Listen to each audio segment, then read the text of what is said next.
Bonjour tout le monde et bienvenue dans Mes Lectures, l'émission qui parle de mes lectures, manga, BD ou comics avec toujours un tout petit peu de spoil. Et donc, comme d'habitude, si vous voulez mon avis sur un titre en particulier ou esquiver le spoil d'un titre en particulier, je vous renvoie à la barre YouTube et en description, il y a le chapitrage avec la liste de tous les titres.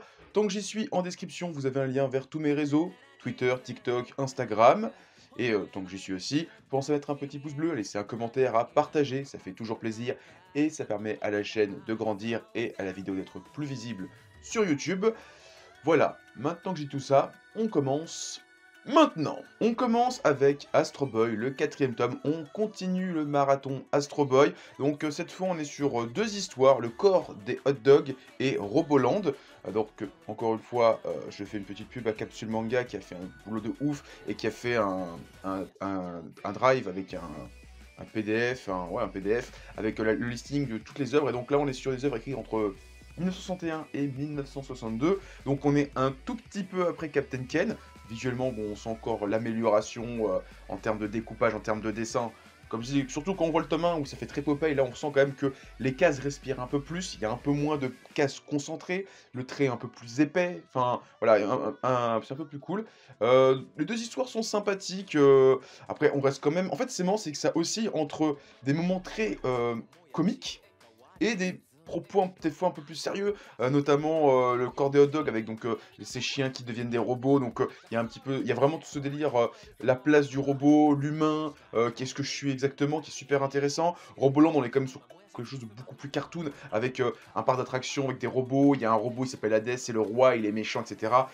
Voilà, là on est quelque chose de beaucoup plus, on va dire, enfantin, mais ça reste quand même cool, il y a des combats vraiment stylés et bah, je suis impatient de lire le prochain tome parce que le prochain tome, c'est le robot le plus fort du monde, donc c'est l'arc le plus emblématique de Astro, qui a été adapté par Naoki Urasawa et qui a fait donc Pluto. Donc j'ai hâte de le découvrir ça parce que c'est vraiment l'une des raisons pour lesquelles je fais ce petit marathon, c'est découvrir l'arc du robot le plus fort du monde qui vraiment je suis impatient de le lire, donc on en parlera la semaine prochaine. Manchuria Opium Squad tome 5, donc là on est vraiment sur la droite lignée du précédent tome, donc ils étaient partis, alors je sais plus c'est le nom, quoi le nom de la ville, Harbin, donc le Moscou de l'Orient, donc on est vraiment sur un tome full russe, alors russe d'Orient, donc on est un peu moins sur Saint-Pétersbourg, Moscou, etc. On est vraiment plus sur la partie orientale de la Russie, donc proche de la Mongolie et donc de la Mandchourie, donc avec la mafia locale, etc.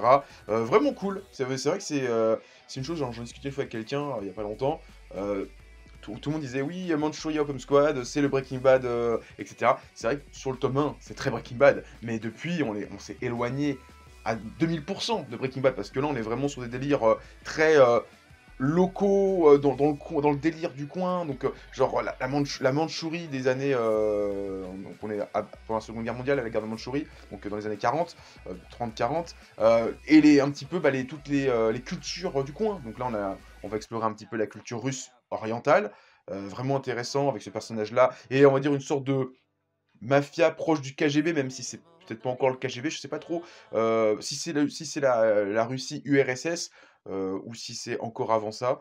En tout cas là, on sent quand même ce côté très, organisation, très secrète, qui fait penser un petit peu au KGB où, il y a des passages où, tout le délire avec le grand chef du coin, ça fait très, organisation secrète, service secret et cetera, mais c'est vraiment cool. Manchuria Open Squad, ça reste quand même, pour moi, l'un de mes titres préférés de cette année. On passe maintenant à Pokémon Épée et Bouclier, tome 4. Donc, normalement, alors, je dis ça avec d'énormes pincettes, parce que par rapport à ce tome-là, je le sens venir, sur 6. Parce que, je dis ça sur 6 parce que, déjà, depuis X et Y, donc, et Soleil et Lune, on est sur des arcs qui font à peu près 6 tomes. La plupart des arcs de Pokémon n'étaient pas non plus très très longs, à part Noir et Blanc qui faisait 9 tomes, ce qui était vraiment une exception. La plupart, ils font pas non plus 150 tomes.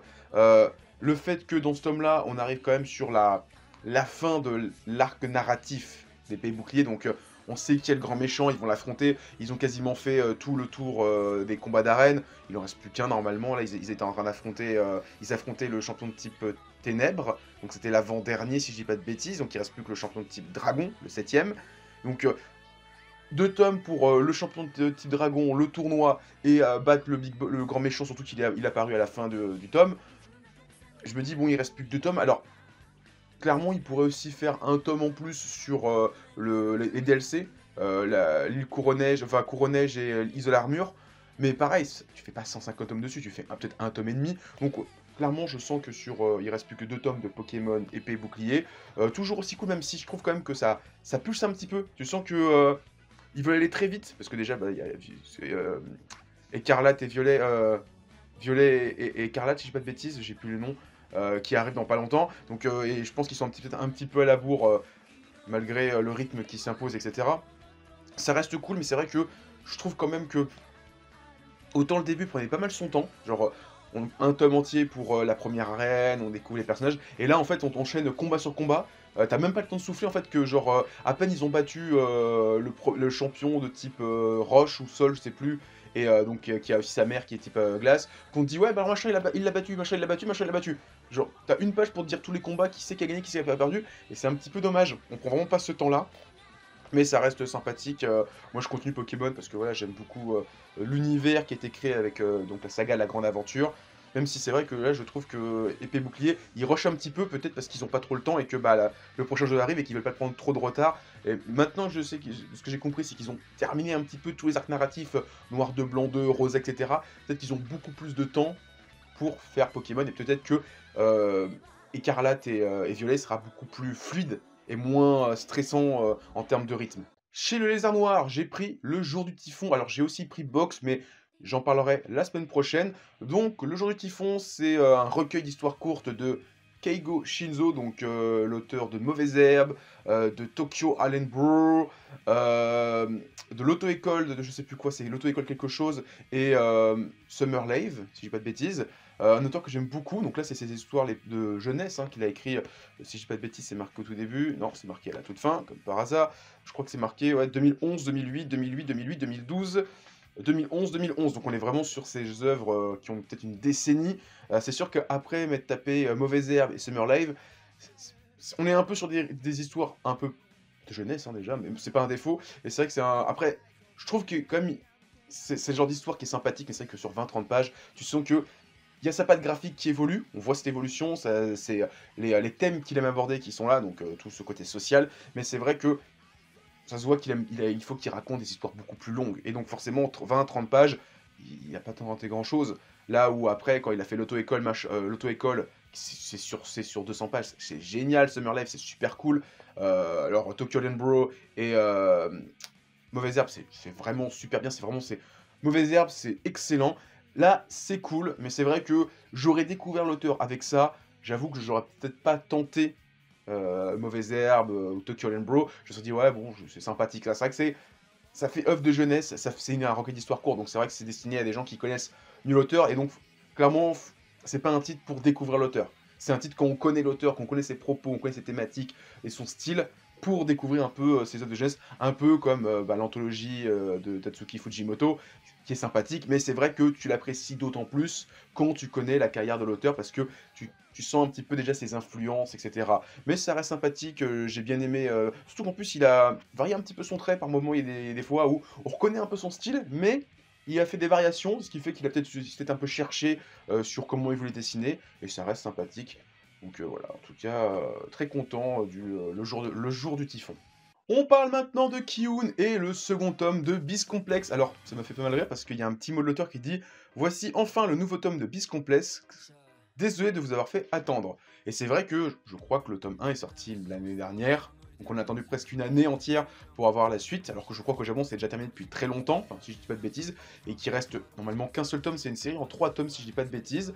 Donc là qui est clairement, la fin du tome le dit clairement, on est dans un univers étendu de Beastars. Alors c'était pas clairement explicite dans le premier tome, on pouvait se dire c'est juste des idées préparatoires de Beastars. Là on est clairement dans l'univers étendu de Beastars parce que on suit plusieurs personnages, et je m'en étais pas rendu compte tout de suite, mais en fait à la fin l'auteur a dit bah, en fait tous les personnages de ce tome là c'est les mecs qu'on voit dans le HLM dans lequel vit les Legoshi, dans le tome quand il finit l'école. Et c'est vrai que j'ai vu la page, j'ai fait ah mais ouais c'est là que je les avais vus en fait ça. Et j'avais reconnu un ou deux personnages, alors je sais plus lesquels exactement, mais je crois que c'était l'ours où il me disait quelque chose. Il y a des histoires qui sont vraiment cool. J'ai bien aimé le cochon avec son histoire avec le pan, et donc toute l'histoire de laideur, de beauté. Une histoire qui me rappelle un petit peu Haru et Legoshi, donc avec le kangourou et c'est quoi? C'était un corbeau blanc. Bah, c'est le corbeau blanc que j'ai reconnu parce qu'il me faisait quelque chose ce corbeau blanc, il m'avait un petit peu marqué, vraiment cool et en plus à la fin on a une petite histoire avec, Legoshi. Donc qui vient, qui fait un petit peu complément d'histoire de Blizzard, donc j'espère que le troisième tome va continuer là-dessus. On va avoir peut-être des compléments d'histoire sur certains personnages, notamment peut-être Louis, peut-être, comment s'appelle? Juno. J'aimerais tellement savoir un peu plus sur Juno. Le book, j'espère que le troisième tome, ça sera vraiment ça. Mais en tout cas, Beast Complex, vraiment cool et un super complément à Beastars. En tout cas, bah, vivement le troisième tome et normalement le dernier. On parle maintenant de Le Molosse, donc le nouveau titre de la collection Les Chefs-d'œuvre de Lovecraft chez Kiun. Alors, c'est normalement le titre le plus ancien de la collection Les Chefs-d'œuvre de Lovecraft, qui a été écrit en 2014, donc c'était normalement le pilote, alors, c'est entre guillemets, hein, genre le prototype pilote, enfin, les noms que vous voulez. Donc c'était le premier titre de cette collaboration, ce travail de Gutanabe en adaptant toutes les œuvres de Lovecraft, enfin son objectif de tout adapter.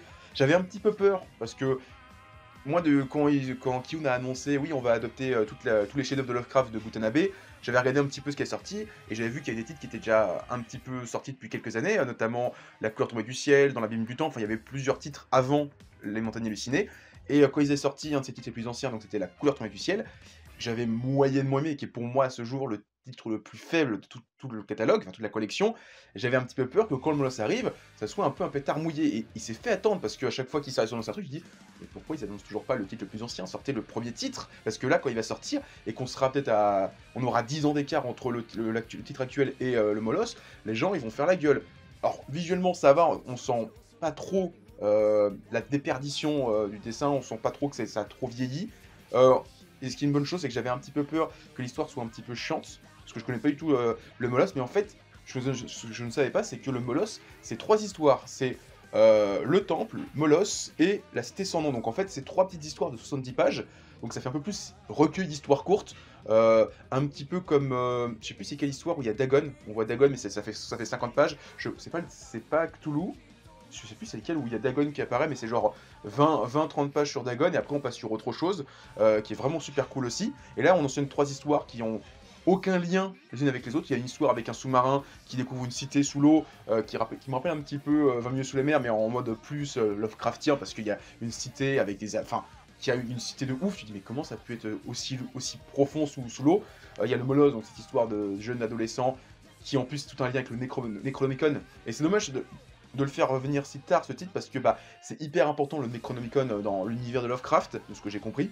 Donc il y a deux gamins, enfin 2 adolescents qui sont fans du Necronomicon, qui veulent déterrer un cadavre, etc. Donc tout un délire là-dessus. Et le troisième tome, c'est aussi en lien avec le Necronomicon, où c'est quelqu'un qui cette fois va explorer le désert. Globalement, le titre est super cool, j'ai adoré les 3 histoires.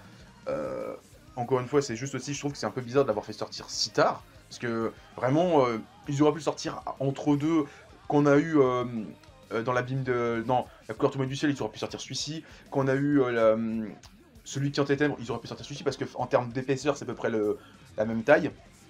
Et maintenant, j'ai juste une interrogation, c'est que je crois que à l'heure actuelle, il est sur le Cauchemar d'Innsmouth, si je dis pas de bêtises, Gutanabe, qui est pas terminé, donc ce qui veut dire que le rythme qu'on avait de un chef-d'œuvre de Lovecraft tous les 6 mois, il va être remis en question dans pas longtemps, parce que bah, maintenant, on va devoir attendre la fin du Cauchemar d'Innsmouth pour avoir sûrement les 2 tomes, parce que ça a l'air d'être une série qui fait 1 an qu'il est dessus. Et une fois qu'ils auront adapté Innsmouth, bah, on va être en attente. On aura peut-être maintenant un tome de Lovecraft tous les ans ou tous les 2 ans. Mais bon, ils nous ont régalé pendant 3-4 ans avec des bouquins comme ça tous les 6 mois. On va pouvoir faire une petite pause en termes d'achat, mais en tout cas, toujours aussi bien. Et bah, on va dire que ça sera l'éternel, la couleur tombée du ciel, ça sera pour moi le titre le plus faible de toute la collection, les chefs-d'œuvre de Lovecraft. Maintenant, on va faire une petite triplette autour de Pika Edition avec 3 titres autour de Hiro Mashima. Tout d'abord, le 21e tome de Eden Zero, et bah, depuis le tome 19, donc on a eu l'ellipse de 2-3 ans. Hiro Mashima, putain, il est toujours aussi bon.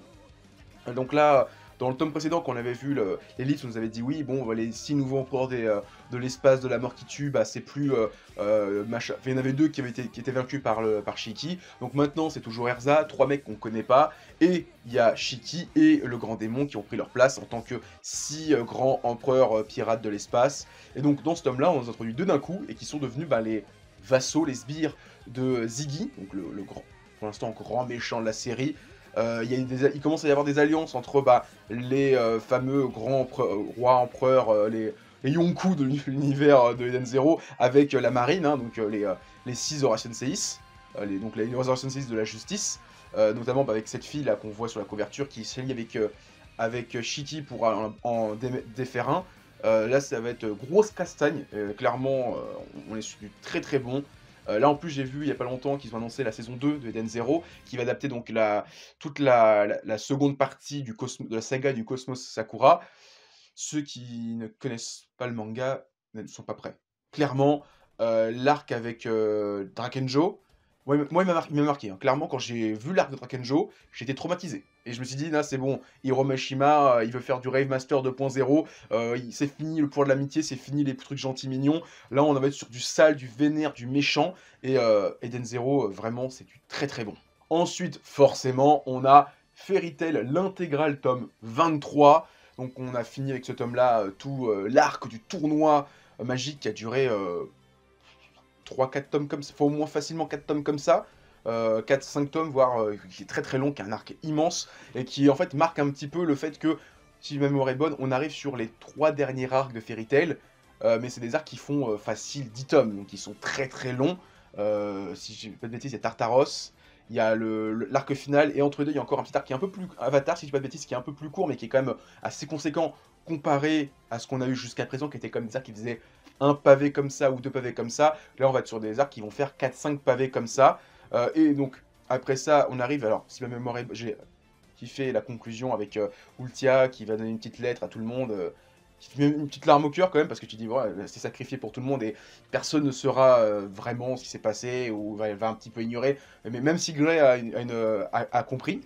Ensuite, après, alors, si ma mémoire est bonne, parce que j'avais suivi Fairy Tail à cette époque-là en scan, euh, l'auteur, il s'était fait un gros délire après l'arc du tournoi, c'est qu'il avait enchaîné pendant quelques semaines 3 chapitres d'un coup.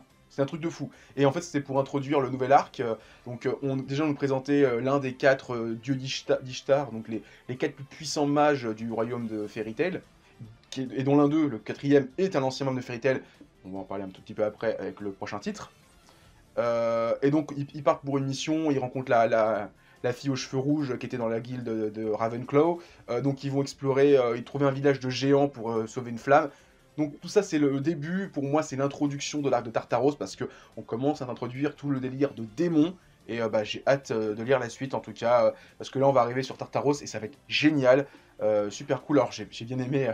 C'est très drôle, les passages où t'as Erza qui devient une petite et qui se dit attends, j'ai plus de seins, donc ça veut dire quoi? Genre, s'imagine Gérald qui dit non, mais c'est pas mon délire, les délires lolicons, c'est pas mon délire. Et t'en as un derrière qui est en train de rougir, en train de se dire non, lui par contre, c'est son gros délire, ce gros pédophile.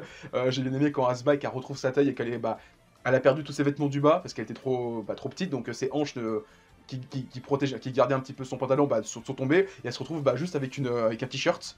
Donc elle est à poil, donc je trouve ça très très drôle. Surtout qu'en plus elle enlève à Minerva son ceinture et qu'elle se retrouve aussi sans culotte. Voilà, l'auteur il s'est fait grave plaisir à ce moment-là. Mais en tout cas, Fairy Tail, toujours aussi bien. Et suite à ce tome 23 de l'intégrale de Fairy Tail, j'en ai profité pour prendre Fairy Tail 0, parce que je ne suis pas sûr que l'intégrale va couvrir Fairy Tail 0. Je pense qu'ils vont juste se concentrer sur Fairy Tail basique. Si à la fin ils sortent Fairy Tail 0, je serais un peu comme un con, mais au vu du nombre de tomes, j'avais calculé, je pense pas qu'ils intégreront Fairy Tail 0, parce que ça fait quand même un gros pavé en plus. Il y aurait, parce qu'il y en a 36, et j'avais fait le calcul, ça faisait un peu plus ou moins la moitié des tomes de Fairy Tail, donc il y en aurait eu un peu plus, j'aurais eu un doute. Et je trouve que bah, lire Fairy Tail 0 à ce moment-là de l'histoire, c'est parfait, parce que on t'a introduit quasiment tous les personnages fondateurs de Fairy Tail. On t'a parlé de Hades, on t'a parlé de Mavis, on t'a parlé, ben, il y a le troisième, j'ai oublié le nom, excusez-moi, il n'y a pas son nom ici, donc Warkwood, si je dis pas de bêtises, donc qui est le quatrième plus puissant mage qui contrôle les plantes. Et le dernier, c'est le père de Makarov, donc on ne nous a pas encore parlé de lui. Et en fait, on t'explique vraiment tout ce délire, la relation entre Mavis et Zelef, qui est le truc central en fait de l'œuvre. Hein. Zelef, c'est le personnage dont on en parle depuis le tome 1 quasiment, un personnage qui est dans l'ombre, et en fait, avec le recul, on se rend compte que c'est hyper important et que l'auteur avait déjà préparé plein de choses à l'avance. Donc la fondation de Fairy Tail est vraiment super cool. Bon, même si l'auteur se fait grave plaisir avec Mavis et sa copine Zella, notamment le passage où après un bain ensemble, tu dis bon là mec, calme-toi un petit peu. Mais c'était cool, c'est vraiment une histoire sympathique, et vraiment le moment où j'ai vu Warcode, je me suis dit ça y est, il faut que je lise le tome 0 de Fairy Tail, c'est les origines de Fairy Tail, et c'était vraiment le parfait moment. Et encore une fois, si ma mémoire est bonne, je crois qu'il avait commencé à travailler sur Fairy Tail 0 plus ou moins à ce moment-là, de Fairy Tail. Encore une fois, si ma mémoire est bonne, ça fait il y a très, très longtemps, Fairy Tail et compagnie. En scan, hein, je veux dire.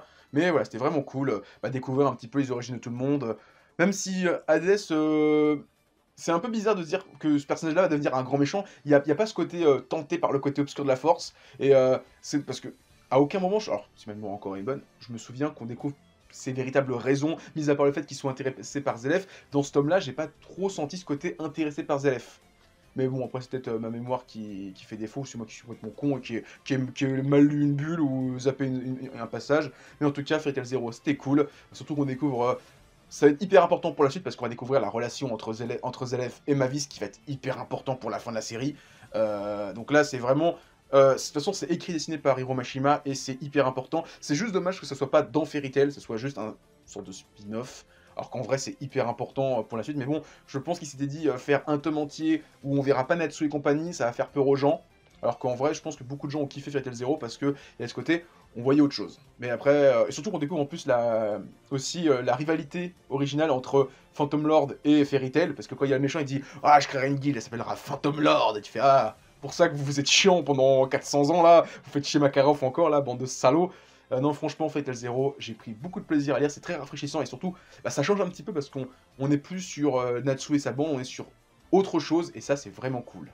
On parle maintenant de Invincible, l'intégrale tome 7. Alors, normalement, je voulais parler de Fable, tome 2 de la collection Urban Nomade, mais en fait, bah, j'ai acheté Invincible, je me suis dit, je vais faire une pause et je parlerai de Fable la semaine prochaine et je parlerai de Transmétropolitane, tome 2 de la collection Urban Nomade, la semaine encore d'après. Donc, on est plus de la moitié d'Invincible déjà, c'est cool. Surtout que là, j'ai vu que Delcourt a un petit peu accéléré son rythme de publication. Il y aura un tome tous les 2 mois, ce qui fait très plaisir. Ou tous les 3 mois, si je dis pas de bêtises. Je crois qu'il sort en mois d'octobre le prochain. Donc ça fait plaisir de pouvoir accélérer un petit peu Invincible, d'avoir la fin rapidement. Peut-être même avant la saison 2 sur Prime. Donc là, on est sur le tome grosse bataille entre la Résistance et l'Envers Viltrumite. Il y avait un truc que je me suis pas forcément rendu compte dans le tome, c'est qu'il se passe beaucoup de temps en fait. La première moitié du tome, donc la Grande Guerre, moi dans ma tête ça durait quelques semaines, mais en fait c'est passé plusieurs mois durant lequel Marc il a quitté la Terre, et quand il revient, il s'est passé beaucoup de choses. On lui fait un petit peu une mise à jour. Notamment, on était au courant depuis un tome et quelques que Atomev était enceinte et portait l'enfant de Marc. Et quand il revient, ben, il nous apprend elle a avorté. Je sais plus, non, au secours, je suis avorté, je crois qu'elle a avorté. Hein. Parce qu'elle disait, ouais, je me sentais pas élever seul un enfant. Parce que voilà, forcément, même s'ils ont des super pouvoirs, même s'ils gèrent un business de ouf et qu'ils gagnent de l'argent, c'est quand même compliqué pour elle de se dire je vais être mère célibataire, comment je vais pouvoir à la fois allier mon travail de super-héros et mon travail de mère toute seule. Il y aurait eu Marc, je pense qu'elle aurait peu de soucis, et donc elle revient, et il y a ton allié, on a dit qu'elle a pris du poids parce qu'il lui manquait, etc. Et en fait, quand elle a fait la révélation de nous on était au courant qu'elle était enceinte, moi je pensais qu'elle avait fait une fausse couche. Et quand elle dit ouais, j'ai avorté, j'avoue que t'es pas bien, parce que tu te dis, je pensais pas lire. Enfin, qu'on aurait un passage sur l'avortement dans Invincible. Tu dis Invincible, c'est mignon, c'est le super-héros, même si c'est hyper violent. Tu t'attends pas à lire ce genre de propos, enfin, ce genre de thème dans juste un comics de super-héros avec un mec en collant jaune, avec un i, enfin, son logo c'est un i. Voilà, si tu t'attendais pas à lire ça, et franchement, super bien.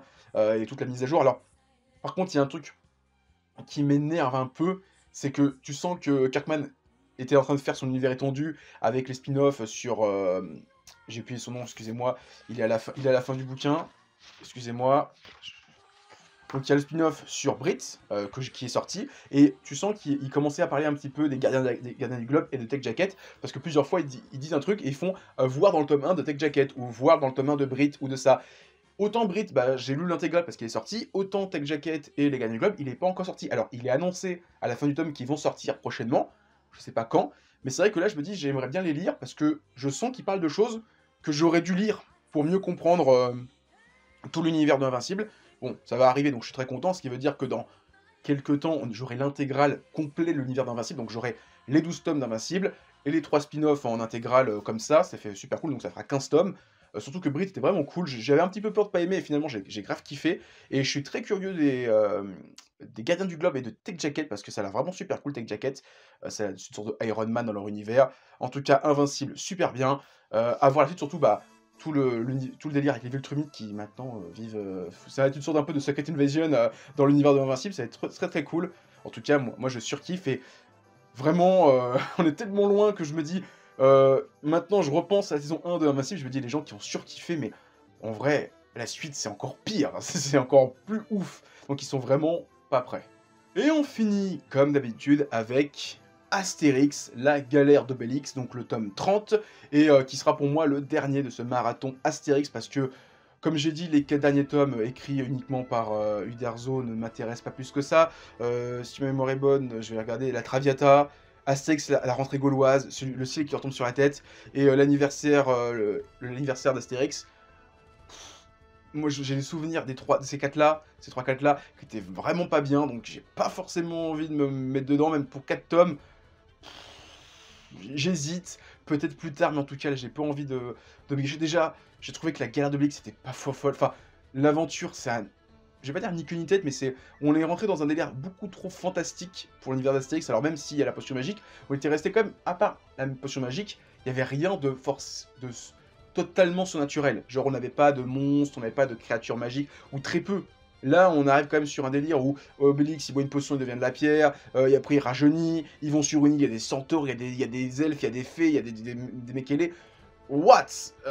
C'est trop. Non, c'est fait trop, et trop d'un coup, en fait. Il y aurait eu un tome où on aurait vu une fée, on aurait dit ok, tu peux dire ok, maintenant je comprends, il peut y avoir des créatures magiques dans l'univers d'Astérix, mais là en fait c'est tout d'un coup, et je crois que c'est quasiment le seul tome où il y a ça, mis à part le ciel nous tombe sur la tête où il y a des aliens, et alors là c'est encore pire, là, franchement je comprends pas, donc j'ai pas envie de continuer plus loin, voilà, donc je suis quand même très content d'avoir découvert Astérix cette année, d'avoir redécouvert plutôt les albums. C'était un grand plaisir et je vous ai dit, hein, je ferai une vidéo dans quelques temps où je ferai un petit peu mon top 10 et tout ce que j'ai pensé de ce marathon Astérix. Donc les 30 tomes plus les 4 derniers écrits par les nouveaux auteurs. Et peut-être qu'entre-temps, je me ferai les 4 tomes. Je sais pas encore, je suis pas très motivé à les faire, mais on verra. Et alors, j'avais prévu pour l'année prochaine, bon, j'en parle tout de suite, mais c'est pas encore à l'heure du jour, il y a 3 séries de BD qui m'intéressent. Alors, il y en a une dont je vais parler pas longtemps, c'est Les Futurs de Liu Cixin, vous avez parlé il y a pas longtemps, des 3 lois, et donc j'ai les 4-5 tomes qui sont sortis depuis. Donc il y a 5 tomes en tout pour l'instant des Futurs de Liu Cixin, c'est Delcourt Tonkam, Delcourt tout court. Donc série de SF où c'est des one-shots, et donc je suis très curieux de découvrir ça. J'ai prévu aussi de me faire les Hellboy l'année prochaine. Donc il y a 16 tomes, au moins les Hellboy classiques. Après je verrai si je prends tous les spin-offs, parce qu'il y a pareil, il y a une shit de spin-off. Mais déjà je vais découvrir Hellboy de Mignola, je dis pas de bêtises. Et il y a une autre série de BD que j'aimerais me faire, ça fait longtemps qu'elle me fait de l'œil parce que ça a été dessiné par Le Droit. C'est Chronique de la Lune Sombre ou la Lune Noire. Et pareil, alors j'ai vu que c'était un Le Droit très jeune encore, où son trait n'est pas encore forcément... On reconnaît son style, mais c'est pas encore aussi saturé de détails qu'il y a dans un Requiem Chevalier d'Empire. Et pareil, j'ai envie de découvrir ça, donc on en parlera sûrement en 2023. Mais pour l'instant, peut-être les 4 derniers tomes d'Astérix, mais j'y crois pas trop. Et surtout, prochainement, les futurs de Liu Cixin. Voilà, c'était ma vidéo, mes lectures. J'espère que vous l'avez apprécié. Si c'est le cas, pensez à mettre un pouce bleu, à laisser un commentaire, à partager. Ça fait toujours plaisir. En description, vous avez un lien vers tous mes réseaux, Twitter, TikTok, Instagram. Et voilà, maintenant, sur ce, je vous dis à plus et continuez à lire des mangas. Allez, ciao tout le monde!